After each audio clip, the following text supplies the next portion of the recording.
Good morning dear friends, इस video के अंदर मैं आपको बताने वाला हूँ कि कैसे मैंने जनरल पेपर की प्रिपरेशन की थी, किन किन रिसोर्सेज को मैंने चूज़ किया था, कौन से यूट्यूब चैनल्स को मैंने फॉलो किया था अपने जनरल पेपर के प्रिपरेशन के लिए, जो मेरे को हेल्प करी थी KVS, NVS and atomic energy educational society के एग्ज़ाम को क्रैक करने में। बिल्कुल सच बताऊँगा जो मैंने फॉलो किया है, ठीक है। ऐसा तो वैसे मैंने कोई कोर्स नहीं ख़रीदा था, तो जो भी यूट्यूब चैनल्स, जो भी बुक्स, जो भी मैंने फॉलो किया उसको मैं बिल्कुल आपके सामने रखने वाला हूँ। तो देखो, सबसे पहले मैं बात करता हूँ आपके सामने रीजनिंग की। तो रीजनिंग मैंने कहाँ से प्रिपेयर की थी। देखो, रीजनिंग के लिए सबसे पहले मैंने रीजनिंग का सिलेबस देखा और DSSB के आर गुप्ता की बुक आती है, तो वो मैंने परचेज़ की थी। उससे जो सिलेबस के टॉपिक्स थे मैंने उनको उस बुक से किया, मतलब ऐसे बेसिक क्लियर किया कि क्या होती है, ठीक है। 5-5, 7-8 क्वेश्चन किए और हर टाइप के क्वेश्चंस को मैंने वहाँ से देखा। उसके बाद NVS, KVS और AWS के प्रीवियस ईयर क्वेश्चंस को मैंने किया, जिससे मेरे माइंड के अंदर क्लियर माइंड मैप बन गया था कि रीजनिंग को कैसे सॉल्व करना है, कि ये पहला तरीका लगाना है, ये नहीं लगेगा तो दूसरा तरीका लगाना है, फिर तीसरा तरीका लगाना है। इस टाइप से 3-4 तरीके या 5 तरीके लगाने के बाद में रीजनिंग का क्वेश्चन सॉल्व हो जाएगा। और इतनी प्रिपरेशन मेरे लिए काफ़ी थी। और KVS, NVS में मेरे को रीजनिंग के लगभग सारे क्वेश्चंस आते थे, क्योंकि मैं फिज़िक्स से बिलोंग करता हूँ। तो अगर आप किसी और सब्जेक्ट से बिलोंग करते तो आपको रीजनिंग की प्रैक्टिस थोड़ी ज़्यादा कर लेनी चाहिए, मतलब कॉन्फिडेंस आ जाना चाहिए कि आपसे क्वेश्चंस, प्रीवियस ईयर के क्वेश्चन सॉल्व हो रहे हैं या नहीं। मैंने पहले अपना बेसिक क्लियर किया, फिर NVS के क्वेश्चंस, KVS के क्वेश्चंस किए। KVS के क्वेश्चन फर्स्ट अटेम्प्ट में मैं आपको टू बी ऑनेस्ट बताऊं तो सॉल्व नहीं हो रहे थे, लेकिन उससे मेरे को तरीके पता लगे कि किस टाइप के क्वेश्चंस आएंगे और उनको कैसे सॉल्व करना है, ठीक है। उसके बाद में फिर से मैंने दोबारा वही थोड़े टाइम बाद, 2-3 महीने बाद वही KV के पेपर्स ही उठाए थे। फिर मेरे से वो क्वेश्चन सॉल्व हो रहे थे और वो सारे वेज जो हमें चाहिए रीजनिंग को सॉल्व करने के लिए वो मुझे सारे आने लग गए थे। तो ये मेरा खुद का एक प्रैक्टिकल वे था जिसकी हेल्प से मैंने रीजनिंग की थी। उसके बाद मैथ्स, उसकी इतनी ज़रूरत नहीं थी, वो प्रॉफिट लॉस वाले क्वेश्चंस आते हैं वो तो मेरे को आती थी, ठीक है। और मैथ्स के बाद में अगर मैं बात करूं कंप्यूटर की, तो देखो कंप्यूटर 5 या 10 मार्क्स का रहता है। उसके लिए उत्कर्ष क्लासेस है, देखो ये राजस्थान के कॉम्पिटिटिव एग्ज़ाम उसकी प्रिपरेशन कराती है। उसकी एक प्लेलिस्ट मुझे मिल गई थी यूट्यूब पे, ज़्यादा नहीं, बस 8-9 वीडियोस थी बेसिक कंप्यूटर की, ठीक है। उन वीडियोस को मैंने फॉलो किया, उसके मैंने नोट्स बनाए और उन्हीं को पढ़ा और उसी में से क्वेश्चंस लगभग आए थे। NVS में 10 में से 8 क्वेश्चंस मेरे को आते थे, KV में भी मेरे 5 से 4 क्वेश्चन उसमें से सही हो रहे थे।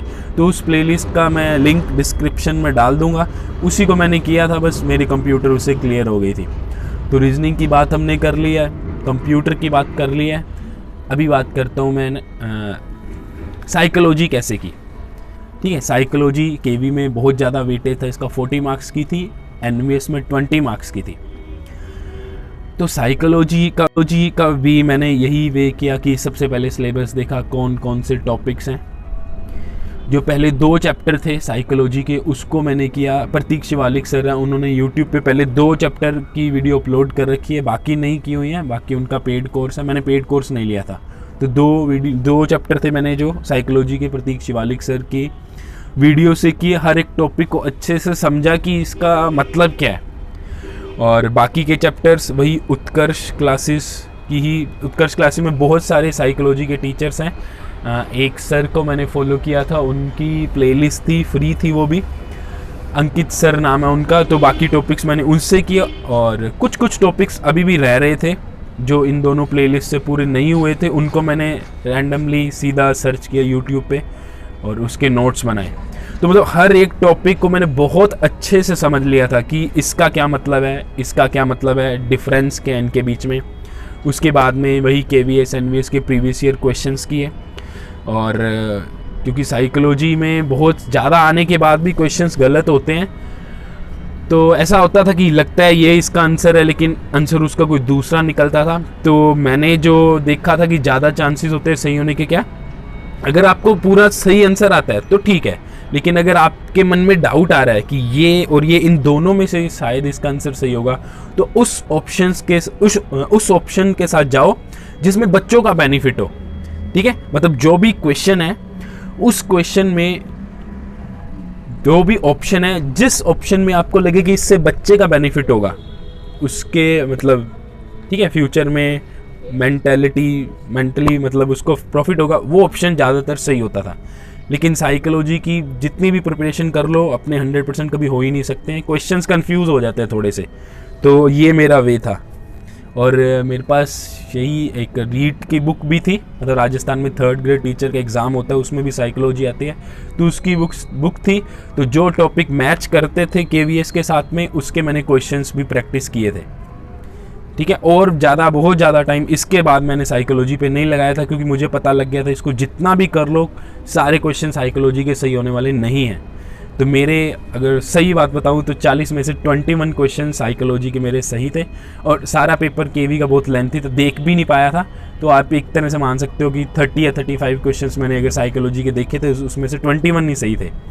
और जिन्होंने कोर्स खरीद रखे थे, बहुत कोर में जाके साइकोलॉजी पढ़ी थी, उनके भी 21, 22, 23 ऐसे ही क्वेश्चन सही थे जो मेरे नेटवर्क में लोग थे, और जिन्होंने साइकोलॉजी के स्पेशल कोर्स भी ले रखे थे। तो इसका भी डिस्क्रिप्शन के अंदर दोनों प्लेलिस्ट का मैं लिंक दे दूंगा।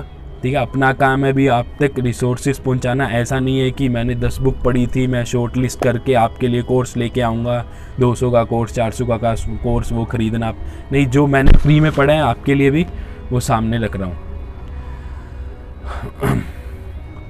अब नेक्स्ट है इंग्लिश को मैंने स्टार्टिंग में इतना ध्यान नहीं दिया था, क्योंकि KV में तो क्वालिफाइंग होती नहीं है, तो इंग्लिश को मैंने इतना ध्यान नहीं दिया। सबसे पहले अपना ध्यान सब्जेक्ट पे दिया था, सब्जेक्ट के बाद में अपना, क्योंकि फिज़िक्स से बिलोंग करता हूँ तो मैथ, रीजनिंग, कंप्यूटर को दिया था, उसके बाद साइकोलॉजी का दिया था।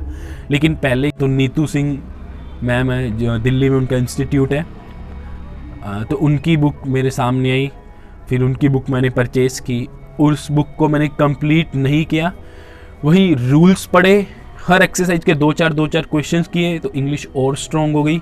और आधे से ज़्यादा रूल तो उस जो मैराथन वाली क्लास थी उसके अंदर आ ही गए थे, जो बचे हुए थे उनको मैंने नीचे ऐड कर लिया। फिर उसको बहुत बार रिपीट किया, ताकि बहुत बार लर्न किया ताकि वो रूल्स मेरे दिमाग में बैठ जाएँ। तो फिर इंग्लिश क्वालिफाई हो गई थी NVS के अंदर। तो इस तरह से इंग्लिश प्रिपेयर की, और KV के अंदर तो इंग्लिश बहुत सिंपल आई थी। मतलब एक 10th का बच्चा जो इंग्लिश में ठीक है, ग्रामर ठीक है उसकी, वो कर देता है, इतनी आसान थी। पर मैं नहीं कर पाया था, पेपर लेंथी था, इंग्लिश को मैं देख भी नहीं पाया था। बस बाद में देखा तो पता लगा इंग्लिश बहुत ही ईजी थी, 5 मिनट के अंदर होने वाली थी सारे 10 के 10 क्वेश्चन। अब क्या रह गया? Math, reasoning, psychology, computer, English. अब बची अपनी करंट जीके भी मैं बिल्कुल छोड़ के गया था, क्योंकि मुझे पता था फिज़िक्स का पेपर थोड़ा लेंथी होता है, इतना टाइम ही नहीं होगा कि हम सारे क्वेश्चंस को सॉल्व कर सके। तो 5 नंबर का था, मैंने छोड़ दिया था। लेकिन अगर आपका थ्योरी वाला है, जैसे बायोलॉजी है, तो ओबियसली आपको टाइम मिल सकता है, तो आपको कर लेना चाहिए। पिछले साल की मेरिट देख लेना, उस हिसाब से आप करना, ठीक है। उससे 10-15 नंबर ज़्यादा का टारगेट बनाना है, और ज़्यादा का ही नहीं। देखो, जब भी प्रिपरेशन करो इस तरह से करो कि मुझे उस एग्ज़ाम के अंदर टॉप करना है, मुझे पहला रैंक लेके आना है, इस तरह की प्रिपरेशन करो। सिलेक्शन हो या ना हो फ़र्क नहीं पड़ता, लेकिन प्रिपरेशन ऐसी होनी चाहिए। ऐसा सोच के आपको प्रिपेयर करना है, स्ट्रैटेजी खुद की बनानी है, खुद के जैसा बनना है, किसी और के जैसा नहीं बनना, खुद को इम्प्रूव करना है। तो देखना है कितनी कट ऑफ जाती है, हमारी स्ट्रेंथ क्या है, हमारी वीकनेस क्या है, हमें सब कुछ याद भी रखना है। तो कितना हम बैग के अंदर सामान भर के चले कि हम तेज भी भाग सके। ऐसा नहीं कि बैग तो बहुत ज़्यादा भर लिया, ये भी कर लूँगा, वो भी कर लूँगा, वो भी कर लूँगा, और चला ही ना जाए। एग्ज़ाम के अंदर आधा पेपर ही सॉल्व हो रहा है, आधा तो कर ही नहीं पाए। तो वो आपको खुद को देखना पड़ेगा। अब देखो, मैं हूँ हिंदी मीडियम बैकग्राउंड से, बेसिक हिंदी आती इन एग्ज़ाम्स के अंदर, तो मुहावरे, कहावत, तत्सम, तद्भव मेरे को जो बिना प्रिपरेशन के मैं देख रहा था मेरे से सॉल्व हो रहे थे, ठीक है। फिर भी वही रीट की एक बुक थी, उसके अंदर वो संज्ञा, सर्वनाम, वो सब मैंने दोबारा से किया था, और उसके भी शॉर्ट नोट्स थोड़े से बना लिए थे। ताकि एग्ज़ाम से पहले एक रीडिंग मारूं तो सब याद आ जाए कि इसमें कौन सा समास होता है, इसमें कौन सा समास होता है, ऐसा ऐसा करके तत्सम तद्भव कौन से होते हैं। ठीक है, कुछ छोटे छोटे ट्रिक्स भी होते हैं कि ये दिखेगा तो सकर्मक क्रिया है, ये दिखेगा तो अकर्मक क्रिया है, ये वाले 4 शब्द दिख जाएंगे तो तत्सम होता है। ठीक है, तो इसमें मेरी हेल्प मेरे साथ ही प्रिपेयर कर रहे थे एक कॉमर्स के टीचर, उन्होंने भी मेरे को ट्रिक्स बताई थी, उन्होंने हिंदी की थी तो वो ट्रिक्स मेरे काम आई थी। तत्सम तद्भव के क्वेश्चन मैंने उन्हीं ट्रिक्स से सॉल्व किए थे, अभी तो मुझे याद नहीं है, यूट्यूब से ही उन्होंने देखा था। तो इस तरह से हिंदी प्रिपेयर की थी। तो ये तरीका था मेरा जनरल पेपर को प्रिपेयर करने का। ठीक है, आपको अपने हिसाब से देखना चाहिए। अब मैथ्स रीजनिंग हम फिज़िक्स वालों की स्ट्रेंथ होती है, आप बायोलॉजी से बिलोंग करते हो तो आपको अपने अकॉर्डिंग देखना है। ठीक है, अपने अकॉर्डिंग देखना है।